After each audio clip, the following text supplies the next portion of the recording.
विद्यार्थी मित्रों केम छो बधा गुड मॉर्निंग एवरीबडी। चलो विद्यार्थी मित्रों गया लेक्चर में एटले के गया विडियो में तमे बराबर छो घोषनो नियम जोयो बराबर छे। हवे घोषना नियमना उपयोगोनी वात करीए। विद्यार्थी मित्रों मोस्ट आईएमपी प्रश्नों चाली रह्या छे। आ त्रणमांथी वारंवार एक पूछातो ज होय छे बराबर छे, एटले ध्यान राखजो विद्यार्थी मित्रों। चलो हवे घोषणा नियमनो प्रथम उपयोग छे कि अनंत लंबाईना सीधा समान रीते विद्युत भार ने लीधे उद्भवतु विद्युत क्षेत्र।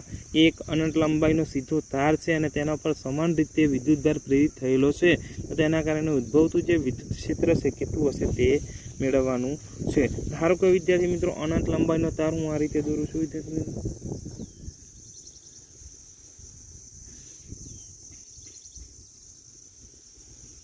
बराबर छे। आ केवो तार छे विद्यार्थी मित्रों अनंत लंबाईनो छे, जेना पर धन विद्युत भार आ रीते विपरीत थयेलो छे। केवो छे विद्यार्थी मित्रों अनंत लंबाईनो छे, एटले हूँ आ प्रमाणे डॉटेड डॉटेड दर्शावुं छुं। खबर पड़े छे विद्यार्थी मित्रों आ जे तार छे केवो छे अनंत लंबाईनो तार छे। तेने हवे अनंत लंबाईनो तार एक तार केवो थयो रेखीय थयो। हवे जो रेखीय तार होय तो आनी जे रेखीय पृष्ठ विद्युत भार घनता है विद्यार्थी मित्रों शू रेखीय विद्युत भार घनता है धारो कि केटली है लेमड़ा जेटली है। आना परनो जो विद्युत भार है विद्यार्थी मित्रों क्यू जेटलो है बराबर है विद्यार्थी मित्रों। हवे तमे जोवो कि हवे अहींयाथी धारो कि आ एनु केंद्र ओ है शू है विद्यार्थी मित्रों केंद्र ओ थी आर जेटला अंतरे केटला अंतरे विद्यार्थी मित्रों आर जेटला अंतरे कोई पी बिंदु बराबर से लईए। हवे त्याथी आर त्रिज्या ओ थी पी बिंदु केटला अंतरे आवेलुं छे आर जेटला अंतरे आवेलुं छे। हवे आटलो अंतर राखीने बराबर छे विद्यार्थी मित्रों आ जे सदिश छे एने जो आपणे घुमावीए तो तमारो कोई पथ छे केवो बने छे वर्तुळाकार बने छे। पथ ओपी जेटली त्रिज्या लईने जो आने घुमाववामां आवे विद्यार्थी मित्रों तो जो तमारो पथ छे विद्यार्थी मित्रों केवो बने छे विद्यार्थी मित्रों वर्तुळाकार बने छे। कंईक आ रीते जे पथ छे तमारो आ रीते वर्तुळाकार बने छे। तो तमे जोशो कि विद्यार्थी मित्रों अहीं कोई बिंदु आवेलो हशे तो एनी त्रिज्या पण केटली हशे धारो के पी डैश छे तो एनी त्रिज्या पण केटली हशे आर हशे। ए ज प्रमाणे विद्यार्थी मित्रों अहींया कोई बिंदु आवेलो हशे पी डबल डैश बराबर छे तो तेनी त्रिज्या पण विद्यार्थी मित्रों केटली थशे आर जेटली थशे। तो आम आ क्यू विद्युत भारना कारणे दरेक बिंदुए पी डैश अने पी डबल डैश बिंदुए विद्यार्थी मित्रों उद्भवतुं जे विद्युत क्षेत्र छे केवुं रहे छे समान ज रहे छे। केवुं रहे छे विद्युत भार विद्यार्थी मित्रों दरेक बिंदुए विद्युत क्षेत्रनुं मूल्य केवुं रहे छे समान रहे छे, कारण के तमारुं जे अंतर छे विद्यार्थी मित्रों शुं अंतर केवुं रहे छे विद्यार्थी मित्रों अंतर अचळ एटले के आर ज रहेवाथी बराबर छे अचळ रहे छे अंतर अचळ आर बराबर छे केवुं रहे छे अचळ रहेवाथी मळतुं जे विद्युत क्षेत्र से विद्यार्थी मित्रों दरेक बिंदुए कया विद्यार्थी मित्रों दरेक बिंदुए केवुं मळे छे समान ज मळे छे। तो तमे जोशो पी आगळ पी डैश आगळ पी डबल डैश आगळ तमारुं विद्युत क्षेत्रनुं जे मूल्य छे केटલું મળે છે સમાન જ મળે છે। તો કેટલું મળશે E બરાબર KQ/R² અનુસાર જ મળશે। કયા સૂત્ર અનુસાર મળશે E બરાબર KQ/R² અનુસાર જ મળશે। તો આ વખતે વિદ્યાર્થી મિત્રો આના વડે ઉદ્ભવતું જે વિદ્યુત ક્ષેત્રની જે દિશા છે बराबर है तो दरेक वखते त्रिज्यावर्ती दिशा में हशे। बहार निकलतो जो सदिश है बराबर है तो त्रिज्यावर्ती दिशा में हशे। कई तरफ हशे विद्यार्थी मित्रों त्रिज्यावर्ती दिशा में जो होय छे विद्युत क्षेत्रनी जे दिशा है ये हमेशा त्रिज्यावर्ती दिशा में होय छे। हवे विद्यार्थी मित्रों धारो कि अहींया हूँ कदखंड लઉં छुं बराबर है। हवे बे रेखाखंड दोरुं छुं तो अहींयाथी हूँ आ प्रमाणे जोड़ी दઉં छुं विद्यार्थी मित्रों शू दोरीशुं विद्यार्थी मित्रों बे रेखाखंड दोरूँ छुं अहींयाथी बराबर है। तो अहींया नाम आप्युं विद्यार्थी मित्रों P1 अने P2। तो आ वखते आना वडे उद्भवतुं जे विद्युत क्षेत्रनी दिशा छे ए पण केवी हशे विद्यार्थी मित्रों त्रिज्यावर्ती हशे। केवी हशे विद्यार्थी मित्रों त्रिज्यावर्ती दिशा हशे। हवे आ अनंत लंबाईना धन विद्युतभारित सळिया वडे बराबर है जो उद्भवतुं जो मारे विद्युत क्षेत्र मेळववुं होय तो अनंत सळियानी आजुबाजु मारे एक गाउसियन सपाटी विचारवी पड़े। केवी सपाटी विद्यार्थी मित्र गाउसियन सपाटी विचारवी पड़े। तो आम जो गाउसियन सपाटी हूँ विचारूँ तो विद्यार्थी मित्रों हूँ सरळताथी गॉसनो नियम लगावी शकूँ अने तेना परथी हूँ विद्युत क्षेत्र केटलुं हशे आ अनंत लंबाईना तार परथी हूँ मेळवी शकीश। तो धारो कि अनंत लंबाईनो तार विद्यार्थी मित्रों फरीथी तमारी बीजी आकृति आवी दोरीए कि हवे एनी पर आपणे शुं विचारीए विद्युत भार विद्यार्थी मित्रों कि हवे एनी पर आपणे एक गाउसियन सपाटी विचारवानी छे बराबर है। तो चलो तो आ थई गयो तमारो तार विद्यार्थी मित्रों कि जेना पर कयो विद्युत भार पथरायेलो छे धन विद्युत भार पथरायेलो छे बराबर है। तो हवे एक गाउसियन सपाटी विद्यार्थी मित्रों ऊपर तरफ विचारूँ छूँ એ જ પ્રમાણે બીજી જે ગાઉસિયન સપાટી છે વિદ્યાર્થી મિત્રો ક્યાં વિચારું છું, નીચે તરફ વિચારું છું, બરાબર છે। તો હું આને જોડી દઉં વિદ્યાર્થી મિત્રો, બરાબર છે। તો ચાલો, તો આ જે અંતર છે વિદ્યાર્થી મિત્રો ધારો કે કેટલું છે, ત્રિજ્યા r જેટલું છે। કેટલું છે વિદ્યાર્થી મિત્રો, ત્રિજ્યા r જેટલું છે, હા બરાબર છે। અહીંયા ધારો કે કોઈ પી બિંદુ આવેલું છે। હમણાં જ વાત કરી કે ઉદ્ભવતું જે વિદ્યુત ક્ષેત્ર છે ત્રિજ્યાવર્તી દિશામાં હોય તો ઉદ્ભવતું વિદ્યુત ક્ષેત્રની દિશા પણ આ તરફ છે વિદ્યાર્થી મિત્રો। સમજાય છે વિદ્યાર્થી મિત્રો? તો ચાલો હવે આકૃતિમાં દર્શાવ્યા પ્રમાણે આ જે આકાર છે વિદ્યાર્થી મિત્રો કેવો બને છે, નળાકાર બને છે। કેવો બને છે, નળાકાર બને છે। તો અહીં તમે જુઓ કે સપાટી એક ઉપરની અને નીચેની સપાટી વડે કોઈ વિદ્યુતભાર ઘેરાતો નથી, તેથી આ બંને સપાટીઓ વડે મળતો જે વિદ્યુત ફ્લક્સ છે કેવું મળે છે, શૂન્ય મળે છે। જ્યારે વચ્ચેની જે નક્કર સપાટી થઈ, બરાબર છે, તમારી નક્કર વક્ર સપાટી થઈ, કઈ વિદ્યાર્થી મિત્રો, નક્કર જે વક્ર સપાટી થઈ, નક્કર વક્ર સપાટી, તો નક્કર વક્ર સપાટી આગળ તમારો ધન વિદ્યુતભાર પથરાયેલો છે। ધારો કે કેટલો છે, ક્યુ જેટલો પથરાયેલો છે, તથા તેનું ક્ષેત્રફળ કેટલું છે વિદ્યાર્થી મિત્રો, ધારો કે તેનું ક્ષેત્રફળ કેટલું છે, એસ જેટલું છે। આ જે નળાકાર છે તો નળાકારની જે લંબાઈ છે વિદ્યાર્થી મિત્રો કેટલી છે, એલ જેટલી છે, તથા એની જે રેખીય વિદ્યુતભાર ઘનતા છે કેટલી છે, લેમ્બડા જેટલી છે। તો આ વિદ્યાર્થી મિત્રો આ જે નક્કર નળાકાર છે તો નક્કર નળાકાર વિદ્યાર્થી મિત્રો, તો નક્કર નળાકારનું ક્ષેત્રફળ કેટલું થશે વિદ્યાર્થી મિત્રો, નક્કર નળાકારનું ક્ષેત્રફળ કેટલું થશે, તો ક્ષેત્રફળ એસ કીધું છે તો એસ તો 2πrl થશે વિદ્યાર્થી મિત્રો। નક્કર નળાકારનું જે ક્ષેત્રફળ છે કેટલું થશે, તો નક્કર નળાકારનું ક્ષેત્રફળ વિદ્યાર્થી મિત્રો એસ બરાબર 2πrl થશે। કેટલું થશે, એસ બરાબર 2πrl। ચાલો, તો હવે આ સળિયા પરનો જે વિદ્યુતભાર છે કેટલો થશે, તો સળિયા પરનો વિદ્યુતભાર વિદ્યાર્થી મિત્રો, તો સળિયા પરનો વિદ્યુતભાર વિદ્યાર્થી મિત્રો કઈ સૂત્ર, તો લેમ્બડા બરાબર Q/L। તો Q બરાબર શું થશે, તો લેમ્બડા ઇન્ટુ L। તો સળિયા પરનો જે ટોટલ વિદ્યુતભાર છે કેટલો થશે, તો Q બરાબર લેમ્બડા ઇન્ટુ L થશે વિદ્યાર્થી મિત્રો। ચાલો હવે ગૌસિયન સપાટીનું જે ફ્લક્સ છે, ચાલો ગૌસિયન સપાટીનું ફ્લક્સ, ચાલો લખું કે ગૌસિયન સપાટીનું ફ્લક્સ બરાબર છે કેટલું છે, ફાઈ છે, તો ફાઈ બરાબર E/S। તો એસ શું છે વિદ્યાર્થી મિત્રો, જે નક્કર વક્ર સપાટી છે તેનું ક્ષેત્રફળ। તો હવે ઈ બરાબર પણ આપણી પાસે છે વિદ્યાર્થી મિત્રો કેટલું છે, જે આપણે શોધીને રાખ્યું છે, બરાબર છે સોરી વિદ્યાર્થી મિત્રો। હવે અહીંયા આપણે મેળવવાનું છે, બરાબર છે, કેટલું ઉદ્ભવે છે આખા સળિયાના કારણે, બરાબર છે। તો ચાલો હવે અહીં એસ કેટલો છે વિદ્યાર્થી મિત્રો, તો 2πrl, તો ઈ ગુણ્યા 2πrl, તો ફાઈ બરાબર શું થાય વિદ્યાર્થી મિત્રો, E ક્રોસ 2πrl। હવે વિદ્યાર્થી મિત્રો ગૌસનો નિયમ વાપરતા, કયો નિયમ વાપરતા, ગૌસનો નિયમ વાપરતા વિદ્યાર્થી મિત્રો। ચાલો, તો ફાઈ બરાબર સૂત્ર શું વિદ્યાર્થી મિત્રો, Q/ε0 છે। તો સમીકરણ 1માં સમીકરણ 2ની કિંમત મૂકું તો કંઈક આવું થાય। તો ચાલો ફાઈની કિંમત અહીંયા મૂકી દઉં, અથવા Q/ε0 is equal two E cross 2πrl, બરાબર છે વિદ્યાર્થી મિત્રો।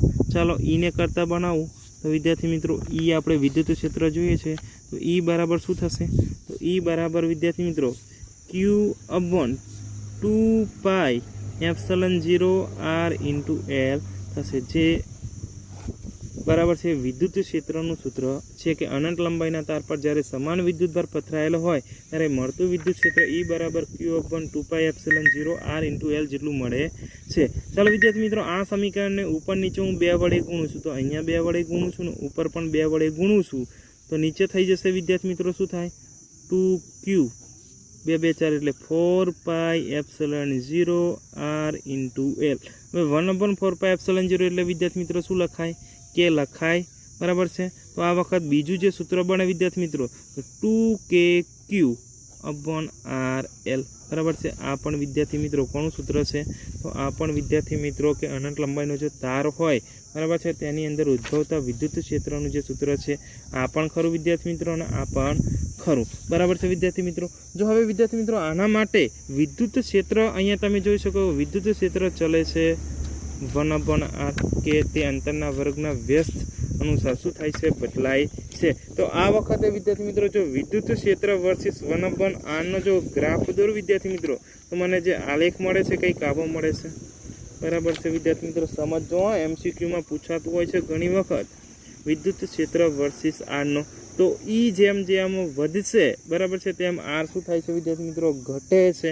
તો તમારો જે ગ્રાફ છે વિદ્યાર્થી મિત્રો કંઈક આ રીતે આવશે। તો આ થઈ ગયો વિદ્યાર્થી મિત્રો તમારો વિદ્યુત ક્ષેત્ર વર્સિસ 1/r જે ગ્રાફ છે કંઈક આવો મળે છે, યાદ રાખજો વિદ્યાર્થી મિત્રો, બરાબર છે।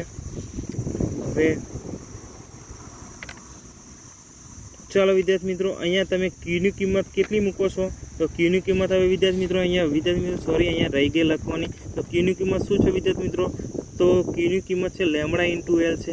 તો લેમડા ઇન્ટુ એલ મૂકું તો આર બાય લેમડા, તો લેમડા ઉડી જશે, એલ ઉડી જશે, તો 2k લેમડા બાય આર વિદ્યાર્થી મિત્રો। તો આ સૂત્ર થયું, બરાબર છે, 2k lambda by R into cap R એ એકમ સદિશ છે, બરાબર છે। એ જ પ્રમાણે વિદ્યાર્થી મિત્રો અહીંયા ક્યુની કિંમત મૂકું તો E બરાબર 2 લેમડા ઇન્ટુ એલ અપોન, બરાબર છે, હા ચાલો 2 કાઢી નાખું વિદ્યાર્થી મિત્રો, અત્યારે 2 નહોતા શરૂઆતમાં, તો ચાલો તો 2 pi epsilon 0 R into L, તો એલ જતા રહે, તો વિદ્યુત ક્ષેત્રનું જે સૂત્ર બને છે વિદ્યાર્થી મિત્રો E બરાબર lambda upon 2 pi epsilon 0 R. તો અનંત લંબાઈના કારણે જે સળિયો છે અનંત લંબાઈનો તેના કારણે ઉદ્ભવતું જે વિદ્યુત ક્ષેત્ર છે E બરાબર lambda upon 2 pi epsilon 0 R, અને બીજું સૂત્ર E બરાબર 2k લેમડા અપોન આર જેટલું મળે છે, બરાબર છે વિદ્યાર્થી મિત્રો। જો વિદ્યાર્થી મિત્રો લેમડા ગ્રેટર દેન 0 હોય, શું વિદ્યાર્થી મિત્રો? જો લેમડા ગ્રેટર દેન 0 હોય, MCQ માટે વિદ્યાર્થી મિત્રો લેમડા ગ્રેટર દેન 0 હોય એટલે કે ધન હોય લેમડા, તો ની દિશા કઈ તરફ હોય છે? બહારની તરફ હોય છે। કઈ તરફ હોય છે? બહારની તરફ હોય છે, યાદ રાખજો।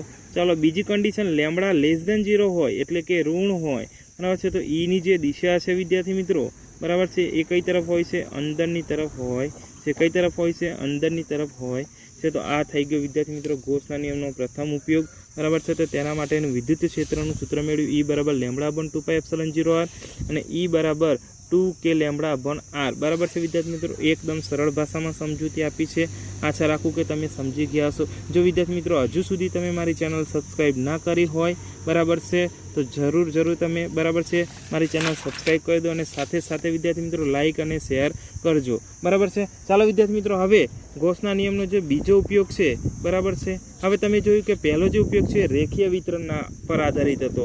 હવે જે બીજો ઉપયોગ છે વિદ્યાર્થી મિત્રો અહીંયા સમતલ કીધું છે, સમતલ હોય એટલે શું હોય વિદ્યાર્થી મિત્રો? પૃષ્ઠ કહેવાય, બરાબર છે, એટલે આવ્યું હવે પૃષ્ઠ વિતરણ। શું આવ્યું વિદ્યાર્થી મિત્રો? પૃષ્ઠ વિતરણ, બરાબર છે। તો ચાલો હવે તમારો ક્વેશ્ચન આ રીતે પૂછાય કે સમાન રીતે વિદ્યુત ભારિત અનંત સમતલ વડે ઉદ્ભવતું જે વિદ્યુત ક્ષેત્ર છે એનું સૂત્ર મેળવો। તો ચાલો વિદ્યાર્થી મિત્રો આકૃતિમાં દર્શાવ્યા મુજબ અનંત લંબાઈનું એક સમતલ છે, બરાબર છે, કે ધારો કે તેની જે પૃષ્ઠ વિદ્યુત ભાર ઘનતા કેટલી છે? સિગ્મા જેટલી છે। હવે તમે જોવો છો કે અહીંયા એક્સ અક્ષને લંબ રૂપે, બરાબર છે, એક્સ અક્ષ સાથે સમતલને લંબ રૂપે મૂકવામાં આવેલ છે। તો આ શું છે તમારું વિદ્યાર્થી મિત્રો? સમતલ છે, જે એક્સ અક્ષને કેવી રીતે મૂકેલું છે? લંબ રૂપે મૂકેલું છે। અને અહીંયા ઉદ્ભવતું જે વિદ્યુત ક્ષેત્ર છે વાય અને ઝેડ અક્ષ સાથે કોઈ સંબંધ ધરાવતું નથી। શું વિદ્યાર્થી મિત્રો? વાય અને ઝેડ સાથે સંબંધ ધરાવતું નથી, કે એની સાથે કોઈ લેવા દેવા નથી। એક્સ વડે ઉદ્ભવતું જે વિદ્યુત ક્ષેત્ર છે વાય અને ઝેડ સાથે સંબંધ રાખતું નથી વિદ્યાર્થી મિત્રો, બરાબર છે। તો આમ ધારો કે આ સમતલ પર કુલ વિદ્યુત ભાર કેટલો છે? Q જેટલો છે, તથા સમતલનું જે ક્ષેત્રફળ છે કેટલું છે? A જેટલું છે, ધ્યાન રાખજો વિદ્યાર્થી મિત્રો, બરાબર છે। તો અહીં સમતલની જે પૃષ્ઠ વિદ્યુત ભાર ઘનતા એ સિગ્મા જેટલી છે, તેના પરનો વિદ્યુત ભાર છે Q છે, તથા સમતલનું જે ક્ષેત્રફળ છે A જેટલું છે, બરાબર છે વિદ્યાર્થી મિત્રો। અહીં તમે જોશો કે માત્ર સપાટી 1 અને 2, બરાબર છે, એના કારણે જ વિદ્યાર્થી મિત્રો અહીંયા ઉદ્ભવતું ફ્લક્સ મળે છે, કારણ કે બંને, બરાબર છે, એક્સ અક્ષને કેવી છે વિદ્યાર્થી મિત્રો? બંને સપાટીઓ લંબ હોવાથી એને કારણે જ અહીંયા બંને સપાટીઓ કારણે ફ્લક્સ મળે છે। તો વિદ્યાર્થી મિત્રો પહેલી સપાટીના કારણે મળતું જે ફ્લક્સ છે φ1 છે, જે ઋણ એક્સ દિશામાં મળે છે। એ જ પ્રમાણે બીજી સપાટી છે તેના કારણે મળતું જે ફ્લક્સ છે φ2 છે, જે ધન એક્સ દિશામાં મળે છે। તો વિદ્યાર્થી મિત્રો અહીંયા હું લખું છું, બરાબર છે, તો સપાટી 1ને કારણે ઋણ એક્સ દિશામાં, કઈ દિશામાં વિદ્યાર્થી મિત્રો? કારણ કે ઋણ એક્સ દિશા છે, તો ઋણ એક્સ દિશામાં મળતું ફ્લક્સ φ1 હોય તો φ1 બરાબર શું લખાશે? તો φ1 બરાબર E S પ્રમાણે, પરંતુ S બરાબર શું છે વિદ્યાર્થી મિત્રો? A છે, તો φ1 = EA વિદ્યાર્થી મિત્રો શું થશે? EA થશે।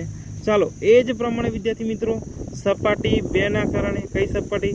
તો સપાટી 2ના કારણે ધન એક્સ દિશામાં મળતું વિદ્યુત ફ્લક્સ φ2 હોય તો એ પણ વિદ્યાર્થી મિત્રો કેટલું થશે ઈ એ જેટલું જ થશે. કેટલું થશે ઈ એ જેટલું. તો આમ આખા સમતલ પર મળતું કુલ ફ્લક્સ વિદ્યાર્થી મિત્રો, કુલ ફ્લક્સ શું વિદ્યાર્થી મિત્રો, કુલ ફ્લક્સ બરાબર છે φ ઇઝ ઇક્વલ ટુ φ1 પ્લસ φ2 તો થશે ઈએ પ્લસ ઈએ ધેરફોર 2ઈએ. તો મળતું જે ફ્લક્સ છે φ ઇઝ ઇક્વલ ટુ 2a મળે છે. પરંતુ વિદ્યાર્થી મિત્રો ગોસના નિયમ પ્રમાણે φ બરાબર તો q/ε0 છે બરાબર છે. તો ચાલો તથા અહીંયા q કેટલો થશે વિદ્યુતભાર, આના પરનો ટોટલ વિદ્યુતભાર તો સિગ્મા બરાબર વિદ્યાર્થી મિત્રો તમે જાણો છો q/a બરાબર છે.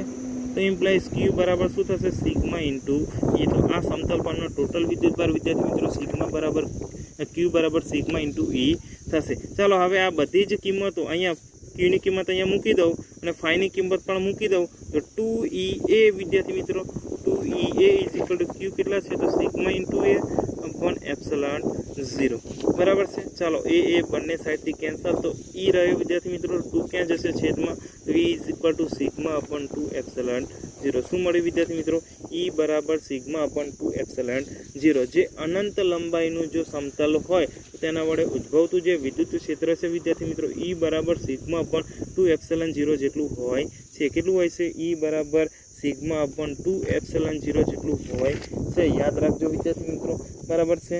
હવે જો મારે આને સદિશ સ્વરૂપે લખવું હોય તો e is equal to sigma 2 epsilon 0 cap n. તો આ થઈ ગયું વિદ્યાર્થી મિત્રો એનું સદિશ સ્વરૂપ. શું થયું વિદ્યાર્થી મિત્રો સદિશ સ્વરૂપ. જે આ કેરેટ n એ શું છે સમતલને લંબ અને સમતલથી દૂર જતો એકમ સદિશ છે. શું છે વિદ્યાર્થી મિત્રો એકમ સદિશ છે.